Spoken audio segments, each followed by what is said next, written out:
19वीं और 20वीं शताब्दी में लंदन और बॉम्बे जैसे बड़े शहरों ने तेजी से औद्योगिकरण और शहरीकरण के प्रभावों का अनुभव किया। इस समय के दौरान दोनों शहरों में जनसंख्या में भारी वृद्धि हुई, जिससे वे अलग अलग उत्थान के नए केंद्र बनने लगे। लंदन, जो कि यूरोप का सबसे बड़ा औद्योगिक शहर बन चुका था, ने अपनी संपूर्ण संरचना को बदलने में महत्वपूर्ण भूमिका निभाई।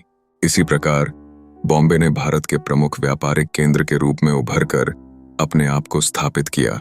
कामकाजी वर्ग की जीवन शैली में भी महत्वपूर्ण परिवर्तन आए।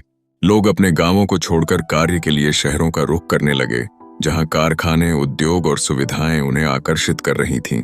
लंदन और बॉम्बे में ट्रेनों, बसें और ट्रामों के माध्यम से परिवहन सेवाओं का विकास हुआ, जिससे लोगों के जीवन में नई गतिशीलता आई। साथ ही सिनेमाघरों, थिएटरों और खेलों जैसे क्रिकेट ने इन्हीं शहरों में मनोरंजन के नए क्षितिज खोले। लेकिन इस तेजी से बढ़ते शहरी जीवन के साथ साथ अनेक चुनौतियां भी सामने आईं। मजदूर वर्ग की समस्याएं कड़ी होती गईं। उनमें आवास की गंभीर कमी उत्पन्न हुई और वे झुग्गी झोपड़ियों में रहने पर मजबूर हो गए। लंबे काम के घंटों के बावजूद उन्हें कम ब्याज पर काम करना पड़ता था। इसके साथ ही सार्वजनिक स्वास्थ्य और सफाई पर गिरते स्तर से बीमारियों का प्रकोप बढ़ता गया, जिससे शहरों में रहन सहन की स्थितियां और भी जटिल होती गईं। इस कठिनाई के बीच भी परिवहन सुविधाओं में अभूतपूर्व विकास हुआ।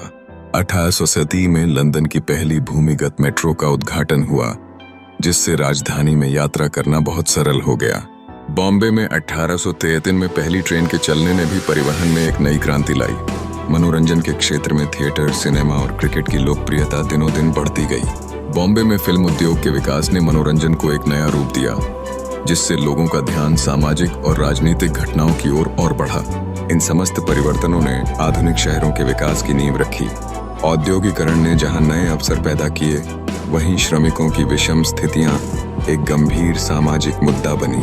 हालांकि परिवहन और सफाई के विकास ने इस परिवर्तन में सहायक भूमिका निभाई और नए मनोरंजन के माध्यमों ने लोगों के जीवन में खुशियों का नया रंग भरा।